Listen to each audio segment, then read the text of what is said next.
Welcome to YouTube channel Y R S class में एक बार फिर से आप सभी मित्रों का बहुत बहुत स्वागत है। जैसा कि दोस्तों आपको पता है कि आज 24 मार्च को यूपी बोर्ड का एग्ज़ाम शुरू हुआ है और 24 मार्च का जो पहला पेपर हिंदी का हुआ जो कि आप लोगों के सामने दिख रहा है।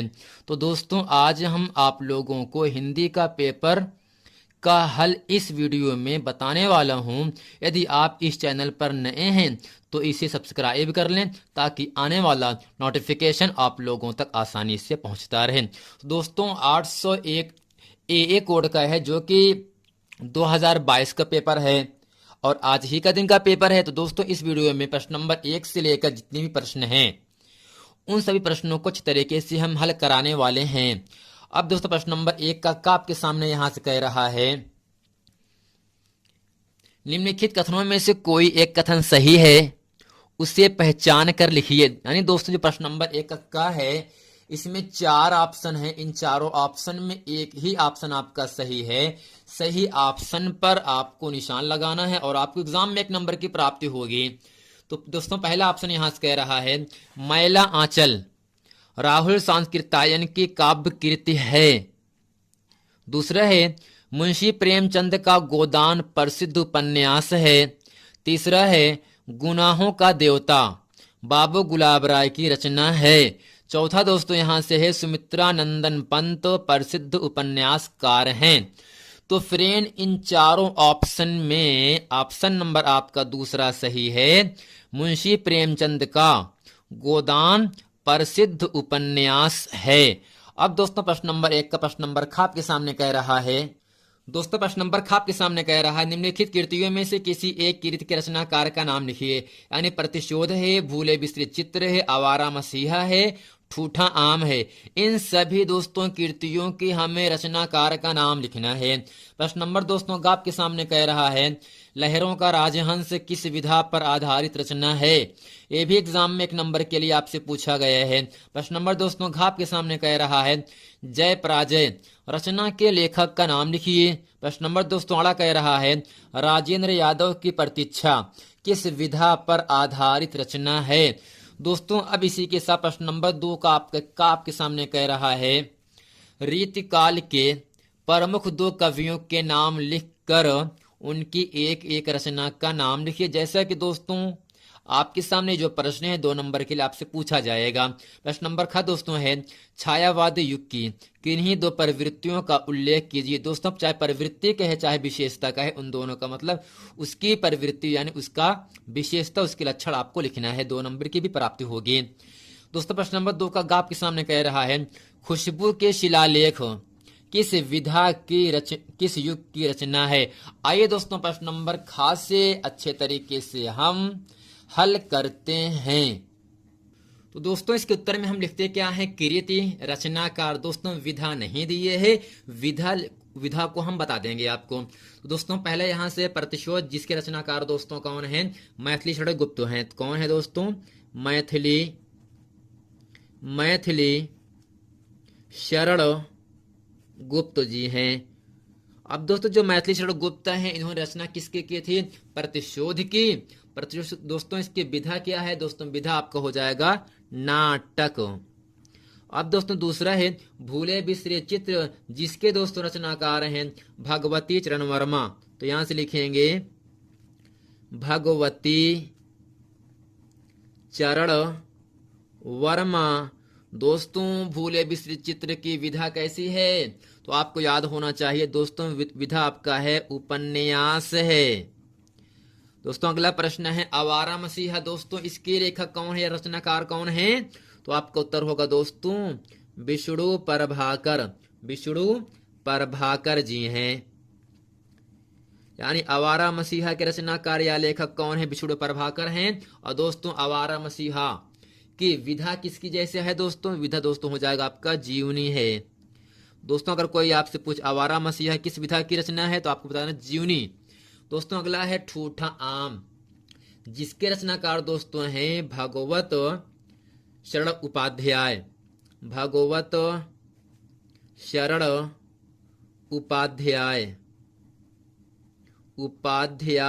दोस्तों विधा कैसा है, दोस्तों विधा आपका होगा यहां से संस्मरण। दोस्तों ये था प्रश्न नंबर 1 का प्रश्न नंबर खा। अब दोस्तों प्रश्न नंबर आपका 1 का आपके सामने कह रहा है लहरों का राजहंस किस विधा पर आधारित रचना है। दोस्तों जो लहरों का राजहंस है किस विधा पर आधारित रचना है, तो दोस्तों इसका उत्तर होगा नाटक विधा पर। तो यहां से लिखेंगे नाटक विधा पर आधारित रचना है। और दोस्तों जो लहरों का राजहंस है इसके दोस्तों लेखक कौन हैं? दोस्तों इसके लेखक कौन है? इसके लेखक हैं मोहन राकेश। तो यहां से लिख देंगे लहरों का राजहंस के लेखक दोस्तों कौन है? मोहन राकेश जी हो गए। अब दोस्तों प्रश्न नंबर घाप के सामने कह रहा है जय पराजय रचना के लेखक का नाम लिखिए। तो दोस्तों जय पराजय रचना के लेखक का नाम क्या होगा? उपेंद्र नाथ अश्क। तो यहां से लिखेंगे उपेंद्र नाथ अश्क। तो फ्रेंड जय पराजय के रचनाकार कौन हैं? उपेंद्र नाथ अश्क जी हैं। दोस्तों अगला प्रश्न आपके सामने कह रहा है प्रश्न नंबर 2 का प्रश्न नंबर का रीतिकाल के प्रमुख 2 कवियों के नाम लिखकर उनकी एक एक रचना का नाम लिखिए। दोस्तों कवि लिखे हैं और दोस्तों इन कवियों के द्वारा रचना क्या क्या किया गया है। दोस्तों पहला यहां से हो जाएगा आपका राजा जसवंत सिंह। तो यहां से लिखेंगे राजा जसवंत सिंह, जसवंत सिंह। दोस्तों इनकी रचना है भाषा भूषण। तो यहां से लिखेंगे भाषा भूषण। अब दोस्तों प्रश्न नंबर यहां से अगला है याकूब खां। याकूब खां इनकी रचना है रसभूषण, रसभूषण। अब दोस्तों प्रश्न नंबर 2 खाप के सामने कह रहा है छायावादी युग की किन्हीं 2 प्रवृत्तियों का उल्लेख कीजिए। तो दोस्तों यहां से लिखेंगे पहला इसकी प्रवृत्ति क्या है? काव्य में सौंदर्य और, तो यहां से लिखेंगे काव्य में सौंदर्य और प्रेम चित्रण, प्रेम चित्रण। दोस्तों दूसरा क्या होगा आपका?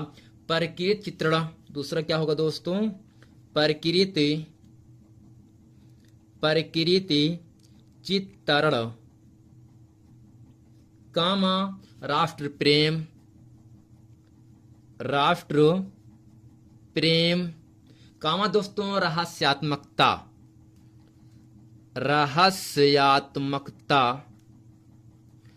दोस्तों ये क्या है? छायावादी युग की 2 प्रवृत्तियां हो गया। अब दोस्तों प्रश्न नंबर 2 का गाप के सामने कह रहा है खुशबू के शिलालेख किस विधा की रचना है। तो दोस्तों आपको याद क्या रखना है? खुशबू के शिलालेख नई कविता युग की रचना है। तो यहां से लिखेंगे खुशबू के शिलालेख, खुशबू के शिलालेख नई कविता युग की, नई कविता युग की रचना है। अब दोस्तों जो खुशबू के जो शिलालेख है इसके दोस्तों रचनाकार कौन होंगे? तो भवानी प्रसाद मिश्र हैं। भवानी प्रसाद मिश्र का जो जन्म हुआ था वो 29 मार्च 1913 ईस्वी को मध्य प्रदेश में हुआ था और 20 फरवरी 1985 ईस्वी को इनकी मृत्यु हो गई। दोस्तों उम्मीद करते हैं प्रश्न नंबर 2 का गा तक इसे अच्छे तरीके से आप समझ गए होंगे। दोस्तों प्रश्न नंबर 3 आपके सामने यहाँ से कह रहा है निम्नलिखित गद्यांशों में से किसी एक के नीचे दिए गए प्रश्नों के उत्तर दीजिए। दोस्तों का है और आपका खा है, इन दोनों में केवल आपको एक ही करना है। का है उच्च और महान कार्यों में इस प्रकार सहायता देना, मन बढ़ाना और साहस दिलाना कि तुम अपने निज की सामर्थ्य से बाहर कम कर जाओ। यह कर्तव्य उसी से पूरा होगा जो दृढ़चित्त और सत्य संकल्प का हो। इससे हमें ऐसे ही मित्रों की खोज में रहना चाहिए जिनसे हमसे अधिक आत्मबल हो। दोस्तों यहां से लेकर के या विश्वास कर सके कि उनसे किसी प्रकार का धोखा ना होगा। दोस्तों गद्यांश देने के बाद आपसे नीचे 3 प्रश्न पूछता है। दोस्तों पहला प्रश्न है उपर्युक्त गद्यांश का संदर्भ। दोस्तों जो संदर्भ का मतलब ये होता है, ये पूरा गद्यांश अभी मैंने आप लोगों के सामने पढ़ा, ये किस पाठ से आया है, इसके लेखक कौन है। और जो प्रश्न नंबर दूसरा है रेखांकित अंश की व्याख्या करनी है। जो प्रश्न नंबर तीसरा है हमें किस प्रकार के मित्र को महत्व देना चाहिए। आइए दोस्तों प्रश्न नंबर 3 का इसे अच्छे तरीके से हम पढ़ते हैं। तो दोस्तों गद्यांश में उच्च और महान कार्य में से लेकर के किस प्रकार का धोखा ना होगा, ये पूरा गद्यांश इसमें यह कर्तव्य उसी से पूरा होगा। यहां से लेकर के आत्मबल हो ये आपका रेखांकित अंश किया गया है, इसको हमें रेखांकित व्याख्या करनी है। यानी जो रेखांकित भाग किया गया है इसका हमें दोस्तों व्याख्या करना है। इसको इस व्याख्या का मतलब दोस्तों ये होता है इसको अपने बातों में लिख देना है। दोस्तों पहला है उपर्युक्त गद्यांश का संदर्भ लिखिए। दोस्तों हेडिंग करते यहां से है संदर्भ, यानी ये किस पाठ से आया है और इसके लेखक कौन। इसमें लिखेंगे प्रस्तुत अवतरण हमारी पाठ्य पुस्तक में संकलित मित्रता पाठ से उद्घृत किया गया है। इसके लेखक आचार्य रामचंद्र शुक्ल है। यानी दोस्तों जो गद्यांश अभी मैंने आप लोगों के पढ़ा था ये मित्रता अर्थात पहले पाठ से आया है और इसके लेखक कौन है, आचार्य रामचंद्र शुक्ल हैं। अब दोस्तों दूसरा है गद्यांश के रेखांकित अंश की व्याख्या कीजिए। तो यहां से दोस्तों हेडिंग करते हैं रेखांकित अंश की व्याख्या। दोस्तों इसमें लिखेंगे प्रस्तुत पंक्ति में लेखक कहता है कि एक सच्चा मित्र अपने मित्र के अच्छे एवं महान कार्यों को करने में इस प्रकार सहायता करता है कि वह साहस हिम्मत और दृढ़ संकल्प के बल पर अपने सामर्थ्य से भी अधिक कार्य कर जाता है। किंतु ऐसे मित्र सरलता से नहीं मिलते। ऐसे कार्य वही व्यक्ति कर सकता है जिसका मन शक्तिशाली हो और जो स्वभाव का दृढ़ निश्चयी हो। शक्तिशाली मन और सत्य मार्ग पर चलने वाला व्यक्ति ही संकट आने पर अपने मित्र की सहायता करता है। अब दोस्तों प्रश्न नंबर तीसरा है हमें कैसे मित्र की खोज में रहना चाहिए। अब दोस्तों इसका उत्तर यहां से लिखेंगे हमें ऐसे मित्र की खोज करनी चाहिए जो आत्मबली स्वभाव से दृढ़ निश्चयी सत्य मार्ग का अनुगमन करने वाला हो, यानी सच्चे रास्ते पे चलने वाला हो। ऐसा व्यक्ति ही निष्कपट सभ्य परिश्रमी और सत्यनिष्ठ मित्र होता है। दोस्तों ये पूरा जो गद्यांश है मित्रता पाठ से आया है और जिसके लेखक दोस्तों कौन है, आचार्य रामचंद्र शुक्ल जी हैं। दोस्तों उम्मीद करते हैं प्रश्न नंबर 3 का इस अच्छे तरीके से आप समझ गए होंगे। अब दोस्तों प्रश्न नंबर 4 आपके सामने कह रहा है निम्नलिखित पद्यांशों में से किसी एक की संदर्भ सहित व्याख्या कीजिए। दोस्तों का है और खा करके यहाँ से आपसे 2 पूछ रहा है, इन दोनों में केवल एक ही करना है। दोस्तों का यहाँ से कह रहा है मानुष हो तो वही रस खान बसो बरस गोकुल गांव के गौरन, जो पशु हो तो कहा बस मेरो चरण नित नंद की धेनु मझारन, पाहन हो तो वही गिरी को जो धर्यो कर छत्र पुरंदर धारन, जो खग हो तो बसेरो करो मिल कालिंदी कूल कदम्ब की डारन। अब दोस्तों जो इसमें क्या कह रहा है हमें संदर्भ लिखना है और इसकी व्याख्या करनी है। जैसे कि दोस्तों 6 नंबर के लिए आपसे पूछा गया है। तो दोस्तों अब करते क्या है, हम हेडिंग करते हैं संदर्भ, यानी ये किस पाठ से आया है और इसके लेखक कौन हैं। दोस्तों इसमें लिखेंगे प्रस्तुत पद हमारी पाठ्य पुस्तक काव्य संकलन में संकलित रसखान की सवैये नामक पाठ से लिया गया है, जो रसखान ग्रंथावली में संकलित है। यानी दोस्तों ये जो पूरा पद्यांश है सवैये पाठ से आया है और सवैये के दोस्तों लेखक कौन हैं, रसखान जी हैं। अब दोस्तों अगर हम इसके प्रसंग की बात करें तो इसमें ये बताएंगे एक गोपिका नंद जी के घर जाकर श्री कृष्ण के बाल सौंदर्य को देखकर लौटती है और उसी का वर्णन अपनी सखी से कर रही है। दोस्तों यहां से पहला है मानुष हो तो वही रसखान बसो ब्रज गोकुल गांव के गौरन, हे सखी मैं आज प्रातः काल नंद जी के घर आ गई थी, वहां जाकर मैं पूर्ण रूप से प्रेम के रस में डूब गई थी। दोस्तों यहां से कह रहा है मानुष हो तू वही रस खान। अब दोस्तों हम इस पूरे पद्यांश का व्याख्या लिखते हैं। तो दोस्तों व्याख्या लिखने से पहले, समझने से पहले हम ये समझ लेते हैं इसका क्या माने होता है। तो दोस्तों मानुष माने मनुष्य होता है। दोस्तों गौरन माने होता है ग्वाले, धेनु माने गाय, मझारन माने मध्य में, पाहन माने पत्थर, गिरी माने पर्वत दोस्तों होता है।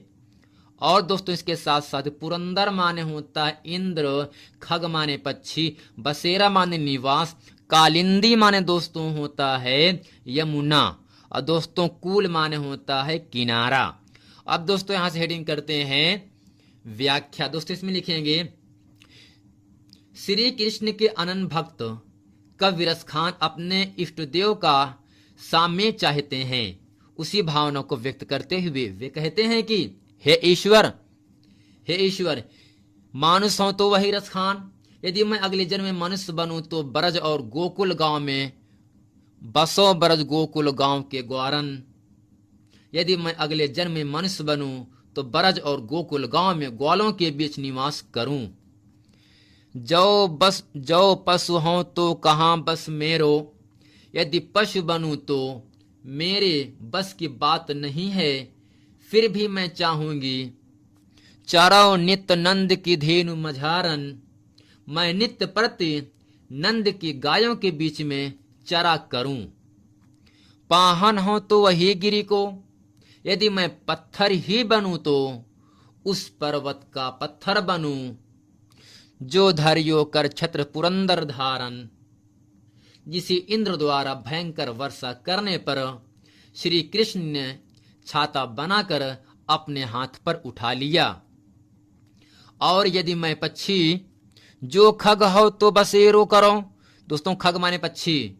और यदि मैं पक्षी योनि में जन्म लूं तो वह पक्षी बनूं की यमुना नदी के किनारे मिल कालिंदे कूल कदम्ब की डारन। यमुना नदी के किनारे अन्य पक्षियों के साथ मिलकर कदम्ब के वृक्ष की डाल पर निवास करूं। दोस्तों ये क्या है, प्रश्न नंबर 4 का खा, जो कि अच्छे तरीके से मैंने आप लोगों को मानुष से लेकर कदम्ब की डारन तक इसकी व्याख्या अच्छे तरीके से मैंने आप लोगों को पढ़ा दिया था। अब दोस्तों इसके साथ प्रश्न नंबर 5 का आपका इसमें क्या कह रहा है, निम्नलिखित लेखकों में से किसी एक लेखक का जीवन परिचय दीजिए तथा उनकी किसी एक रचना का नाम लिखिए। जैसा कि दोस्तों इसके पहले के वीडियो में मैंने आप लोगों को जयशंकर प्रसाद जी का जीवन परिचय अच्छे तरीके से बताया था, और ये जीवन परिचय आपके एग्जाम में आ चुका है, फंस भी चुका है। दोस्तों उम्मीद करते हैं इस 3 नंबर को अच्छे तरीके से आप ग्रहण कर पाओगे। अब दोस्तों प्रश्न नंबर 5 का खा आपके सामने कह रहा है, खा है दोस्तों निम्नलिखित कवियों में से किसी एक कवि का जीवन परिचय दीजिए तथा इनकी किसी एक रचना का नाम लिखिए। अब दोस्तों तुलसीदास, महादेवी वर्मा, सुमित्रा नंदन पंत, सुभद्रा कुमारी चौहान। तो दोस्तों तुलसीदास जी का जीवन परिचय, महादेवी वर्मा का जीवन परिचय इसके पहले के वीडियो में मैंने आप लोगों को अच्छे तरीके से पढ़ा दिया था। अगर उस वीडियो को आप देखे होंगे, अच्छे तरीके से याद किए होंगे, तो आपको 3 नंबर आसानी से मिल जाएगा। अब दोस्तों प्रश्न नंबर 6 आपके सामने यहां से कह रहा है, निम्नलिखित का संदर्भ सहित हिंदी में अनुवाद कीजिए। तो दोस्तों प्रश्न नंबर जो 6 है, ये एग्जाम में 4 नंबर के लिए आपसे पूछा गया है। 1 नंबर संदर्भ लिखने पर दिया जाएगा और 3 नंबर इसका हिंदी अनुवाद करने के लिए आपको दिया जाएगा। तो दोस्तों यहां से है अस्माकम से लेकर के यहां से है दृढ़ता चेती। दोस्तों पहला काम क्या है, आपको संदर्भ लिखना है। अब दोस्तों आप ध्यान से सुनिएगा, इसमें हेडिंग करते हैं संदर्भ। इसमें लिखेंगे प्रस्तुत गद्यांश हमारी पाठ्य पुस्तक संस्कृत परिचायिका के भारतीय संस्कृति नामक पाठ से उद्घृत है। अब दोस्तों गद्यांश आपके सामने दिया गया है, अस्माकम संस्कृति सदा गतिशीला वर्तते। दोस्तों यहां से लिखेंगे अस्माकम हमारी संस्कृति, संस्कृत सदा माने क्या होता है दोस्तों, सदैव या सदा, गतिशीला वर्तते माने होता है गतिशील है। अस्माकम संस्कृति सदा गतिशीला वर्तते, हमारी संस्कृति सदा गतिशील है। मानव जीवनम संस्कर्तुम मानव जीवन का संस्कार करने के लिए ऐसा यथा समयम यह समय समय पर नवाम नई नई विचारधाराओं को स्वीकार करती है। यानी दोस्तों, मानव जीवनम संस्कर्तुम ऐसा यथा समयम नवाम विचारधाराम स्वीकरोति। मानव जीवन का संस्कार करने के लिए यह समय समय पर नई नई विचारधाराओं को स्वीकार करती है। नवाम शक्ति और नई शक्ति च प्राप्त करती है और नई शक्ति प्राप्त करती है। अत्र दुराग्रह नास्ति, यह हठ नहीं है। यत युक्तम जो उचित कल्याणकारी च तदत्र सहर्ष गृहीतम भवति। यह हठ नहीं है जो उचित और कल्याणकारी है। च तदत्र सहर्ष गृहीताम भवति, वह यहाँ हर्ष पूर्वक, दोस्तों सहर्ष का मतलब हर्ष पूर्वक, वह यहाँ हर्ष पूर्वक गृहीतम भवति माने दोस्तों होता स्वीकार होता है। वह यहाँ हर्ष पूर्वक स्वीकार होता है। इतस्य गतिशीलतायाः, इसकी गतिशील का रहस्यम माने रहस्य, मानव जीवनस्य माने मानव जीवन के शाश्वत मूल्येषु माने होता है सदा रहने वाले आदर्शों, निहितम यत् तथा सत्यस्य प्रतिष्ठा। दोस्तों यहां से है इसकी गतिशीलता का रहस्य मानव जीवन के सदा रहने वाले आदर्शों, जैसे कि सत्य की प्रतिष्ठा, सर्वभूतेषु सभी प्राणियों में, संभाव विचारेषु विचारों में, औदार्यम उदारता, आचार्य दृढ़ता चेति और आचरण में दृढ़ता निहित है। दोस्तों उम्मीद करते हैं इस पूरे गद्यांश का हिंदी अनुवाद इस अच्छे तरीके से आप समझ गए होंगे। दोस्तों एक बार इसे अच्छे तरीके से हम रिपीट कर देते हैं। हमारी संस्कृति सदा गतिशील है। मानव जीवन का संस्कार करने के लिए यह समय समय पर नई नई विचारधाराओं को स्वीकार करती है। यह हठ नहीं है, जो उचित और कल्याणकारी है वह हर्षपूर्वक स्वीकार होता है। इसकी गतिशीलता का रहस्य मानव जीवन के सदा रहने वाले आदर्शों, जैसे कि सत्य की प्रतिष्ठा, सभी प्राणियों में स्वभाव, विचार और आचरण में दृढ़ता निहित है। दोस्तों उम्मीद करते हैं प्रश्न नंबर 6 अच्छे तरीके से आप समझ गए होंगे। अब दोस्तों प्रश्न नंबर 7 का आपके सामने कह रहा है, अपनी पाठ्य पुस्तक से कंठस्थ किया हुआ कोई एक श्लोक लिखिए जो इस प्रश्न पत्र में न आया हो। जैसा कि दोस्तों एग्जाम में 2 नंबर के लिए आपसे पूछा जाता है और हम आपको 2 लाइन की एक श्लोक बताते हैं, इसको अच्छे तरीके से आप लोगों को सुनना है। अपदो दूरगामी चा साक्षरो न चा पंडिता, अमुखः स्फुट वक्ता चयु जानाति सा पंडिता। दोस्तों यही केवल 2 लाइन आपको लिखना है और आपको 2 नंबर की प्राप्ति होगी। अब दोस्तों प्रश्न नंबर ख आपके सामने कह रहा है, ये भी एग्जाम में 2 नंबर के लिए आपसे पूछा जाएगा। दोस्तों पहले यहां से है, चंद्रशेखरा सोनाम किम अकथयत। तो दोस्तों प्रश्न नंबर 7 के खा में केवल आपको 2 ही करना है, तो हम आपको पहला और दूसरा बताएंगे बस केवल। दोस्तों पहला है चंद्रशेखर सोनाम किम कथित, यानी चंद्रशेखर ने स्वयं अपना नाम क्या बताया। तो दोस्तों अगर आप अच्छे तरीके से पाठ को पढ़े होंगे तो आप इसका उत्तर बता देंगे। दोस्तों आपको याद होगा चंद्रशेखर सोनाम आजाद इति कथियत, यानी चंद्रशेखर ने स्वयं अपना नाम आजाद बताया। चंद्रशेखर सोनाम आजाद, जहां की दोस्तों वहां पे लिखेंगे आजाद इति अकथयत।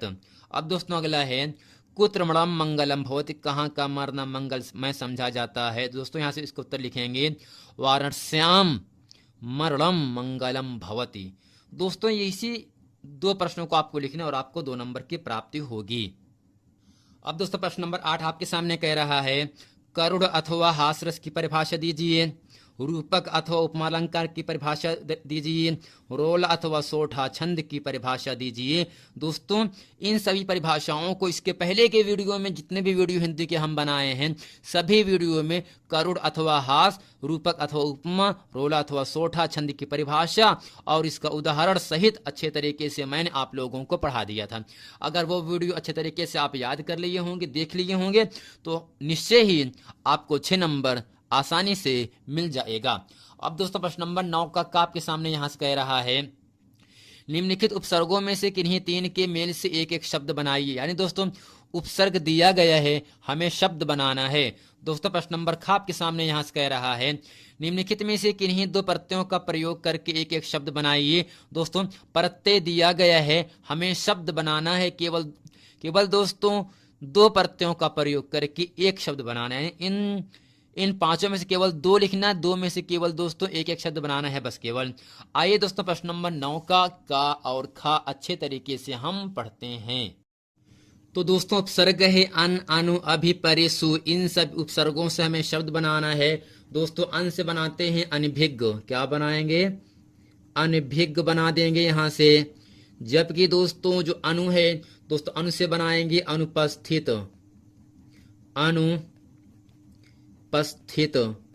अब दोस्तों अगला यहां से है अभि, दोस्तों अभि से बनाएंगे हम अभिलाषा, अभिलाषा। अब दोस्तों अगला है परि, दोस्तों परि से बनाते हैं हम परिक्रमा, परिक्रमा।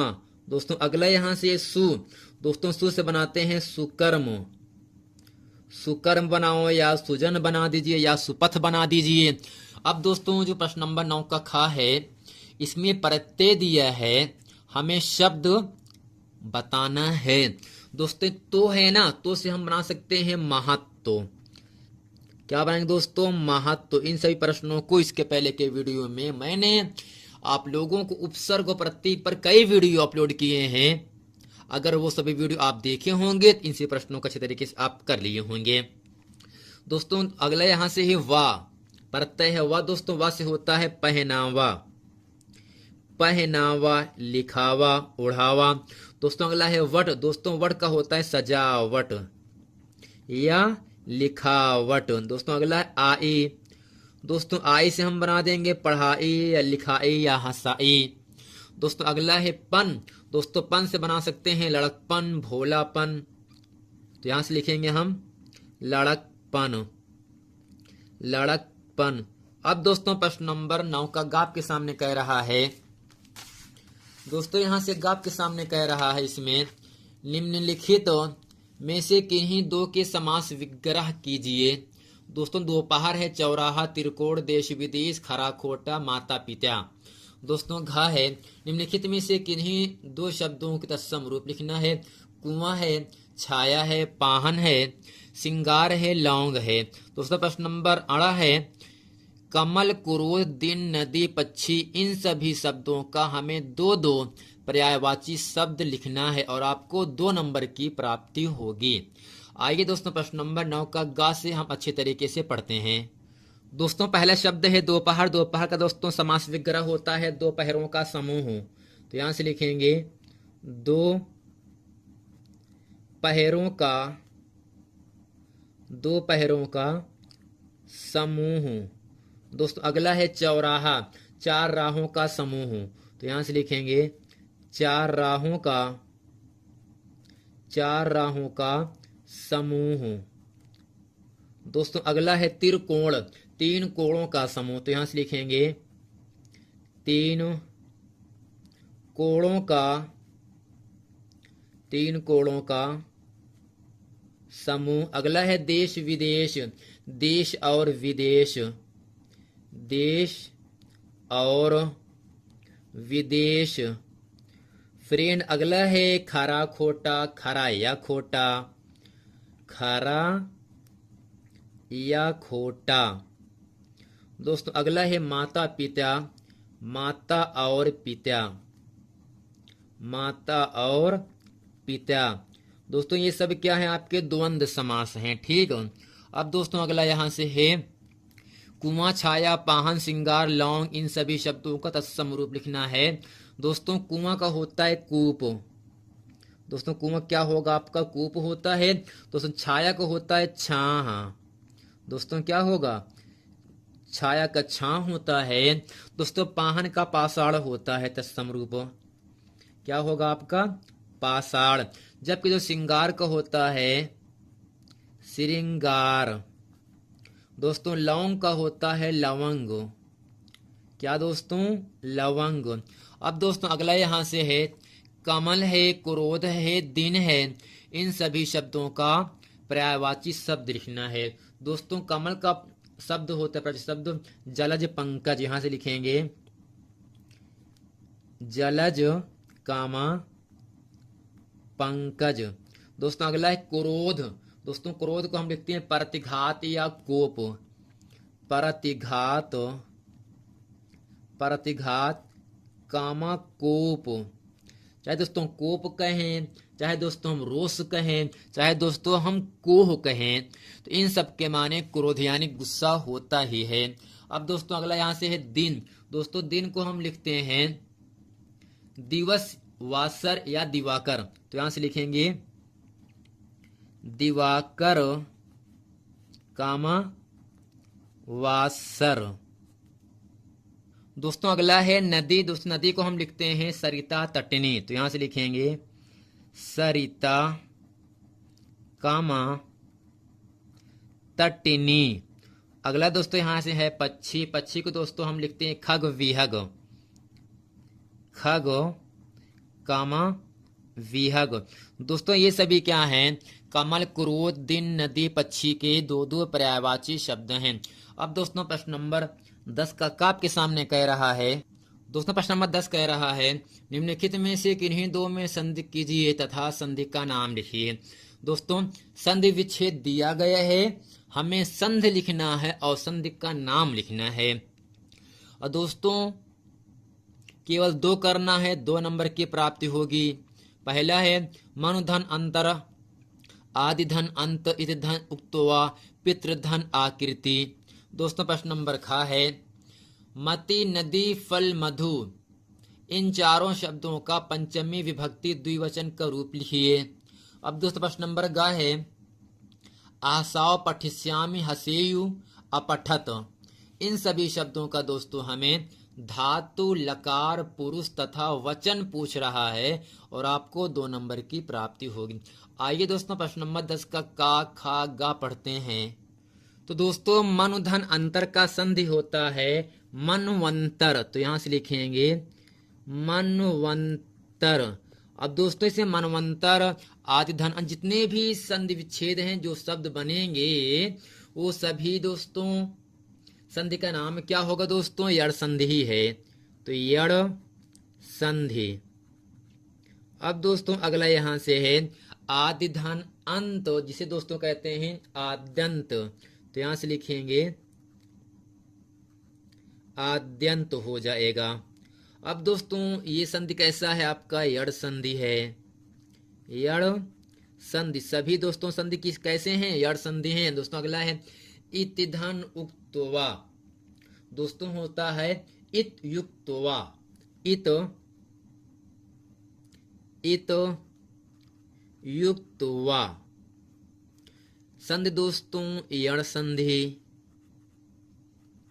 अगला दोस्तों यहां से है पितृधन आकृति ही, पित्राकृति। यहां से लिखेंगे पित्राकृति। कीर्ति।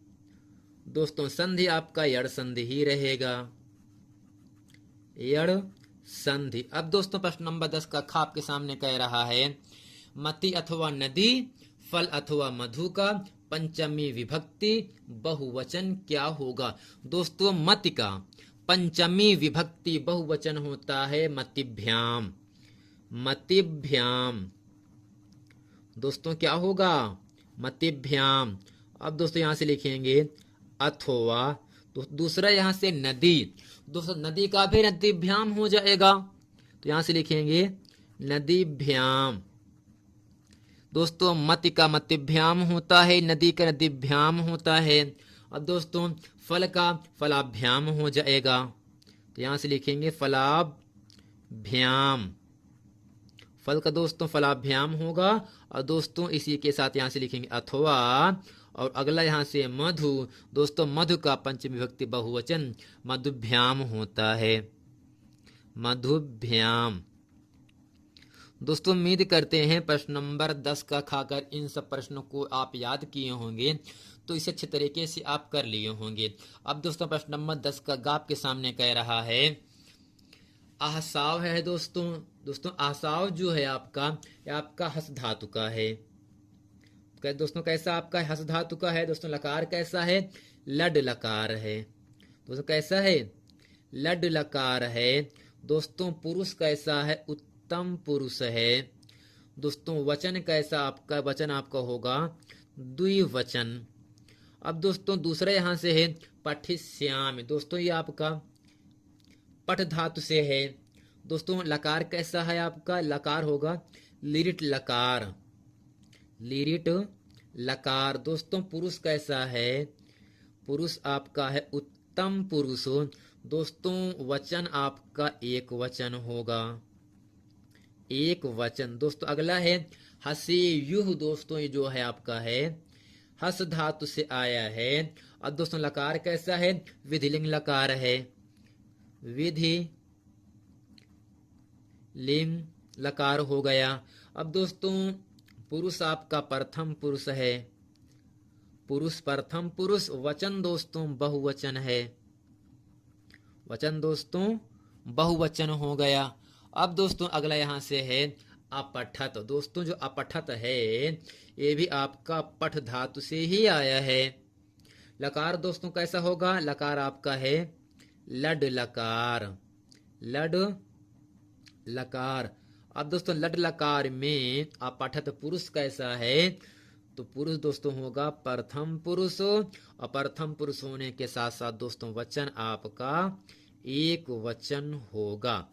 तो दोस्तों उम्मीद करते हैं यूपी बोर्ड 24 मार्च 2022 में जो आपका पहला हिंदी का पेपर है, इसमें जितने भी प्रश्न थे मैंने इस वीडियो में अच्छे तरीके से आप लोगों को पढ़ा दिया। यदि आप इनसे प्रश्नों का हल जानना चाहते हैं तो आप इस वीडियो को अंत तक जरूर देखें, ताकि सभी प्रश्नों का हल इसे अच्छे तरीके से आप समझ पाएं। मिलते हैं फिर नेक्स्ट वीडियो में, तब तक के लिए थैंक यू।